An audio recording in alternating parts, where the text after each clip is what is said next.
Salut la vadrouille! Quand on évoque le vaudou, on pense forcément aux poupées vaudou ou à la magie noire. Mais si je vous disais qu'au-delà de ces clichés habituels, se trouve une religion qui compte pas moins de 50 millions de pratiquants à travers le monde.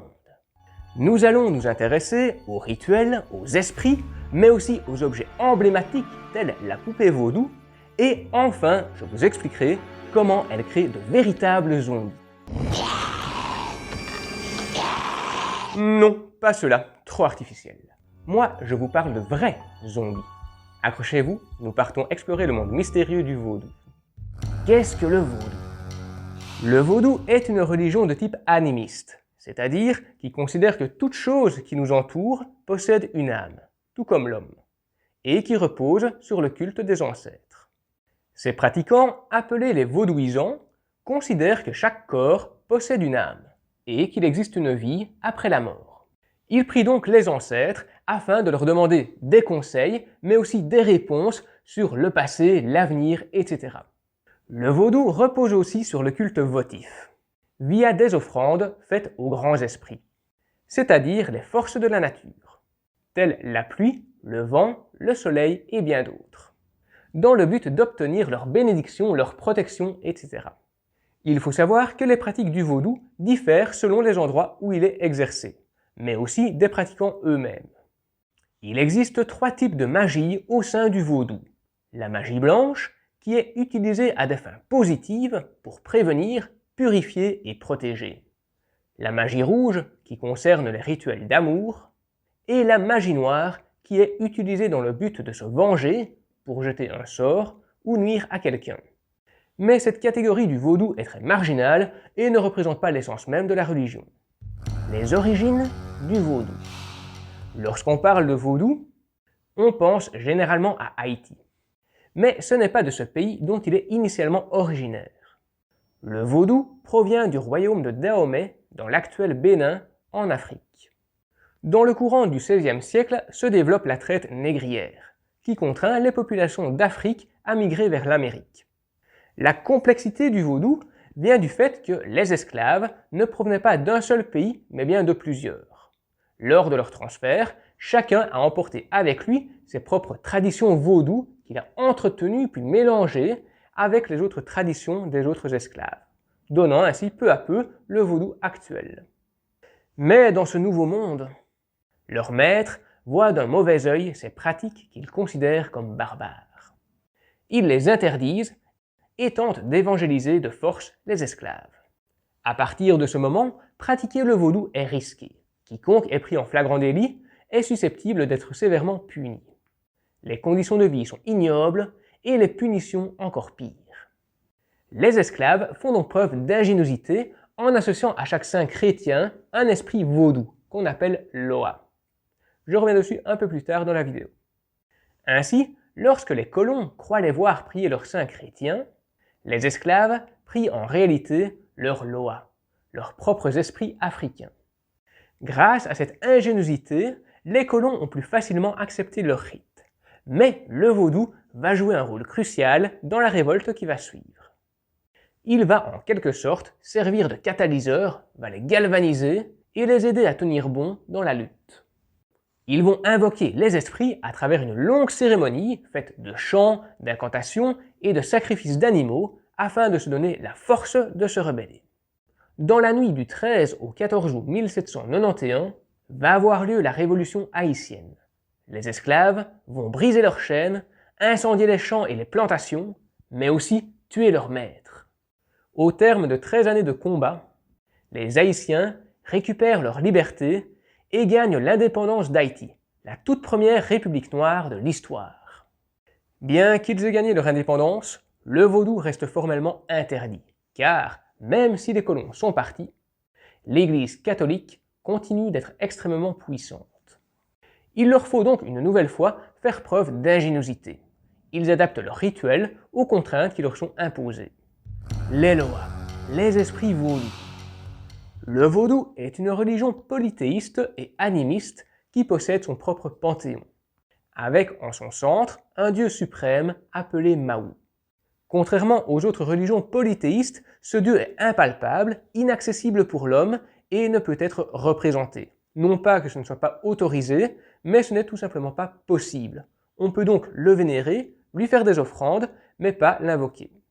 Le dieu suprême, Mahou, est considéré comme le père de toutes choses, y compris le créateur des Loa, à qui il délègue les interventions auprès des vivants lors des rituels. Les Loa, quant à eux, représentent les esprits africains auxquels font appel les vaudouisants, les pratiquants. On en dénombre environ 400, ils représentent les forces de la nature, telles l'eau, la pluie, le soleil, etc. Ils servent d'intermédiaires pour communiquer avec le dieu suprême Mahou. Ils ont la particularité de pouvoir se décliner sous plusieurs personnages selon la situation dans laquelle ils sont invoqués. Cela ne veut pas dire qu'il existe plusieurs versions d'un même Loa, mais bien que le nom change en fonction de la situation où il est invoqué. Pour mieux comprendre, voici un exemple concret avec le baron Samedi, et qui peut s'appliquer à d'autres esprits qui ont la même logique. Le baron Samedi fait partie des Guédés, les esprits de la mort et des cimetières. Il est le principal esprit de la mort, celui qui règne sur la mort, qui descend sur terre et erre parmi les vivants. En buvant et fumant son gros cigare, ayant cette image très caricaturale du personnage grossier. C'est l'image la plus commune que l'on retrouve dans le monde du cinéma, dont notamment dans James Bond, Vivre et laisser mourir. Baron Cimetière est chargé de creuser les tombes dans les cimetières. Baron Lacroix va chercher les âmes des défunts pour les emmener dans le monde des morts. Baron Criminel, quant à lui, intervient lorsque la justice est trop lente pour punir les criminels de leurs méfaits. Il est davantage invoqué lors des rituels de vengeance. Et pour finir, Maman Brigitte est la femme du baron Samedi et est, à son image, assez grossière. Elle protège les pierres tombales et les cimetières. Les rituels vaudous. Pour prendre un exemple concret, intéressons-nous aux rituels d'initiés. Le vaudou possède des prêtres que l'on nomme Hougan, lorsqu'il s'agit d'un homme, et Mambo lorsqu'il s'agit d'une femme. Dans l'absolu, tout le monde peut devenir Hougan ou Mambo. Pour cela, il est essentiel d'avoir suivi le rituel d'initiation et d'avoir une bonne connaissance de tous les Loa et de l'ensemble du fonctionnement du culte. Les rituels ont lieu dans des temples que l'on nomme Ufo. Contrairement aux autres religions où les temples se veulent riches et massifs, les temples vaudous se veulent moins imposants. Ainsi, nous pouvons parfois les retrouver à l'intérieur de petites maisons. Le Ufo est découpé en plusieurs parties. La première, le péristyle, l'espace extérieur où ont lieu les cérémonies publiques, les phénomènes de transe, les grandes célébrations et présentations rituelles aux différentes dates de l'année. La seconde, la caille mystère, la maison du culte qui contient l'autel vaudou et la pierre du temple. On y trouve également de nombreuses représentations divines, des bougies, des effigies, etc. Toujours à l'intérieur de la caille mystère se trouvent des jarres, qui servent de réceptacle pour les âmes des adeptes qui suivent l'initiation. Lorsqu'un adepte suit le rituel d'initié, son âme est enfermée dans une jarre afin de la protéger des éventuelles blessures que pourrait subir son corps durant la cérémonie. Au centre du péristyle, le potomitan, un épais poteau qui va de la terre au ciel, représente l'axe du monde et établit ainsi la communication entre le monde des humains et celui du dieu suprême Mahou. Autour du potomitan, le prêtre trace les vévés, des dessins rituels exécutés à même le sol avec de la fécule de maïs. Ce sont des sortes de glyphes qui permettent au prêtre d'invoquer les Loa. Pour chaque Loa correspond un vévé. Le vévé peut changer d'un rituel à l'autre selon les demandes qui y sont faites, mais le symbole de base, lui, est toujours le même. À côté de ces deux pièces se trouve une grande salle sombre et inquiétante, dans laquelle sont posés des crânes. Il y règne une ambiance mortifère volontaire, car c'est là qu'auront lieu les initiations. Durant les rituels d'initiation, nous retrouvons plusieurs intervenants. Tout d'abord, l'adepte. Lorsqu'il n'est pas encore initié, il porte le nom de Hunyo, et portera le nom de Hunsi Kanzo lorsque son initiation sera terminée. Ensuite, le prêtre, nommé Hougan, ou la prêtresse, appelée Mambo, qui vont accompagner l'adepte tout au long du rituel. Le Hougan et la Mambo peuvent officier séparément ou ensemble selon les situations. Durant le rituel, un auxiliaire du prêtre, nommé la confiance Kai, accompagnent le prêtre pour l'aider, le remplacer en cas d'absence et participer aux décisions du temple. À leur côté se trouvent 4 autres acteurs majeurs du rituel, qui sont la servante de l'eau. Elle est préposée à l'alimentation du feu sacré du Ufo. Dans un temple vaudou, lorsqu'un rituel a lieu, il est nécessaire que le feu sacré soit alimenté tout au long de celui-ci. Il symbolise le feu divin et la présence du dieu Mahou. Elle est aussi chargée d'alimenter les jarres en eau sacrée durant les différentes étapes de l'initiation. Le Laplace est le protecteur du temple et le chef des porteurs de drapeaux. Il est chargé de la sécurité du temple. Le Ongénicon est le chef des chœurs du temple. Accompagné du Huntogi, qui est le maître des tambours, ils vont tous deux s'assurer du bon déroulement des chants et de la musique, qui participeront notamment au phénomène de transe dont je vous parlerai un peu plus tard. Les chants et les musiques sont accompagnés de danses. Pendant le déroulement du rituel, ont lieu des offrandes et des sacrifices. On parle bien évidemment de sacrifices d'animaux et non d'humains. Soulignons aussi que les animaux sacrifiés durant le rite sont mangés ensuite. Se faire posséder par un esprit vaudou. Lors des rituels vaudous, les loas sont invoqués par le Hugan. Le premier loa à répondre à l'appel est Papa Legba. C'est le premier loa à invoquer car il ouvre les portes vers l'invisible et permet de communiquer avec les autres loas. Suit alors le loa dont le VV a été tracé au sol. À ce moment, il va prendre possession de l'un des participants au rituel. Ce dernier peut être un participant actif ou un membre du public. Le choix du loa est imprévisible. Lorsque le loa prend possession d'une personne, il se dépose sur ses épaules et lui souffle ce qu'il a à lui dire dans l'oreille. Et le ou la possédée transmet oralement ce qu'il a à dire. Étonnamment, d'après les différents témoignages relatés dans les différentes sources consultées, il n'est pas nécessaire que les personnes soient croyantes pour être possédées. Il est déjà arrivé que des personnes ne pratiquant pas le vaudou et appartenant au monde scientifique aient été possédées lors de rituels. C'est incroyable, mais vrai. Était-ce vraiment l'œuvre des esprits ou bien l'influence très forte lors des rituels? Je ne sais pas et je ne suis pas là pour juger. Il semblerait que les personnes les plus réceptives à la possession soient les femmes. L'une des figures emblématiques du vaudou en est d'ailleurs une. Il s'agit de Marie Laveau, une mambo à la renommée internationale qui lui valut même le surnom de la reine du vaudou. Une vidéo complète serait nécessaire pour présenter sa personne. Je lui consacrerai donc un épisode complet à l'occasion. Comme je l'ai dit, il n'est pas nécessaire de pratiquer ou de croire au vaudou pour être possédé. Par contre, il existe une catégorie de personnes que les lois ne peuvent posséder. Les personnes atteintes d'un handicap mental, quel qu'il soit. Toujours selon la croyance, si une personne handicapée mentale venait à être possédée par un loa, cela voudrait dire qu'elle a été guérie, même si je trouve le mot mal employé. Cela voudrait dire qu'elle ne souffrirait plus de son handicap. La poupée vaudou. Lorsque l'on parle de vaudou, le premier objet auquel on pense est bien souvent la poupée. Plantée d'aiguilles, tailladée ou brûlée pour faire mal à la personne qu'elle représente. C'est la poupée vaudou. Mais contrairement à ce que la culture populaire suggère, elle ne sert pas uniquement à faire le mal. Elle peut aussi servir à faire le bien. Ainsi, il n'est pas rare que des décoctions, des pommades ou autres produits de guérison soient appliqués sur la poupée afin de soigner la personne qu'elle représente. De la même manière, une protection peut lui être appliquée pour la protéger.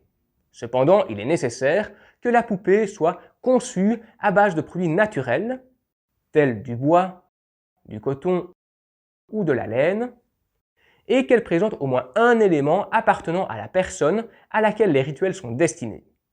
On ne parle pas ici d'une étoffe de tissu ou de biens matériels, mais plutôt de cheveux, de poils, d'ongles, etc. Enfin bref, des éléments comprenant son ADN. Pourquoi le vaudou est-il mal perçu? 2 facteurs sont responsables de cela. Le premier est l'Église catholique, qui voyait ses croyances d'un mauvais œil. Elle a dénigré, qualifié de barbare, un peu comme elle l'a fait pour les autres croyances par le passé. D'ailleurs, les païens aux religions polythéistes s'en souviennent. Des campagnes de chasse à l'homme ont même été organisées à une époque. Les vaudouisants étaient traqués, des prêtres étaient tués, des temples étaient détruits. Une véritable chasse aux sorcières était organisée. Le vaudou était de ce fait pratiqué clandestinement, ce qui lui donnait un côté encore plus sombre. Le cinéma a aussi eu un rôle prépondérant dans l'image du vaudou, lui étiquetant volontiers une image de sorcellerie démoniaque. Le cliché faisant son bonhomme de chemin, l'image erronée a pu faire sa place dans nos esprits, ce qui ne veut pas dire non plus qu'il n'existe pas de dérive négative du vaudou. Comme le dit l'anthropologue Philippe Charlier dans l'une des interviews qu'il a données sur le sujet, il n'y a pas de mauvais vaudou, mais plutôt des mauvaises personnes qui le pratiquent. Il n'y a pas non plus de bons ou de mauvais esprits dans le vaudou, mais bien des esprits appelés à faire des actions, étant bonnes ou mauvaises. D'ailleurs, une pratique vaudou qui a fait énormément parler d'elle est la zombification, un processus consistant à transformer un être humain en véritable zombie. La zombification. Au risque de vous décevoir, les zombies vaudous n'ont absolument rien à voir avec les zombies que nous voyons dans The Walking Dead et autres séries du genre. Les zombies vaudous sont des personnes bien vivantes, généralement des criminels que la justice ne punit pas assez vite, auxquels on administre un poison. On place dans ses chaussures ou sur ses vêtements de la tétrodotoxine, une substance toxique présente chez le tétraodon, une espèce de poisson. Mélangé à des substances botaniques irritantes, ce poison va plonger la victime quelques heures plus tard dans le coma. À partir de ce moment, son cœur bat lentement, sa respiration est ralentie et même la température de son corps est abaissée, à tel point que l'on pourrait croire que la personne est décédée. Mais elle continue de voir, d'entendre, de sentir et de comprendre tout ce qu'il se passe autour d'elle. Elle est pleinement consciente de la situation. On la place alors dans un cercueil en lui maintenant les yeux ouverts. En général, on choisit un cercueil vitré sur le dessus pour qu'elle profite de chaque instant de sa mort. C'est une véritable torture psychologique, car la personne est témoin de sa mort et ne peut absolument rien y faire. Elle entend les pelletés tomber sur son cercueil, elle est progressivement plongée dans le noir, l'angoisse est à son apogée. Sans mauvais jeu de mots, on pourrait dire qu'elle meurt de peur. Lors de ces cérémonies, les sorciers, nommés les Bokor, se chargent de tuer symboliquement l'individu. La personne enterrée, le rituel terminé, le sorcier revient plus tard sur la tombe pour le déterrer et lui administrer un antidote. Il est placé la tête en bas pour que le sang réafflue vers le cerveau et est fouetté avec des branchages pour enlever les crampes musculaires. C'est aussi une manière de lui faire comprendre qu'il est désormais asservi tel un esclave. Tout comme pour les esclaves, on lui donne un nouveau prénom et il est emmené, le visage couvert, dans un coin reculé et mal desservi de l'île, l'Artibonite, pour travailler dans les champs de canne à sucre. Là-bas, il est traité comme un vrai esclave et sert de main-d'œuvre bon marché. Il est maintenu dans cet état durant toute la durée de sa peine grâce à une alimentation sans sel, accompagnée de barbiturique, une substance médicamenteuse puissante qui va provoquer au fur et à mesure une sorte d'œdème cérébral qui le prive complètement de son libre arbitre et attaque la mémoire. Dans cet état, il est uniquement capable d'accomplir des tâches simples et répétitives telles que biner un champ, cueillir du maïs, etc. Ses capacités intellectuelles se voient drastiquement réduites. Hélas, peu de personnes en ressortent. Les seuls qui y parviennent écopent de séquelles neuropsychiatriques graves. Cela est rendu possible lorsqu'un zombie mange de la nourriture du sorcier, lorsque le sorcier meurt, ou lorsqu'une catastrophe naturelle survient et le libère. On dénombre environ 1000 nouveaux cas de zombification par an, et inutile de préciser que ces pratiques sont punies par le code pénal haïtien. Le plus compliqué pour une personne libérée de la zombification est de reprendre une vie normale après, car elle est considérée comme morte. Un certificat de décès lui a été attribué. Et il n'existe aucun certificat de ressuscitation. La situation est donc extrêmement complexe pour elle. L'un des zombies les plus connus et étudiés est Clervius Narcisse. Aujourd'hui décédé, il a réussi à s'échapper et son histoire a été relatée à travers articles et documentaires, faisant de lui l'un des phénomènes les plus extraordinaires du monde du vaudou. Je lui ai dédié un épisode juste ici. Et si vous souhaitez découvrir une nouvelle spiritualité, rendez-vous sur cette vidéo là, où je vous parle de l'hindouisme. Allez, on s'y retrouve!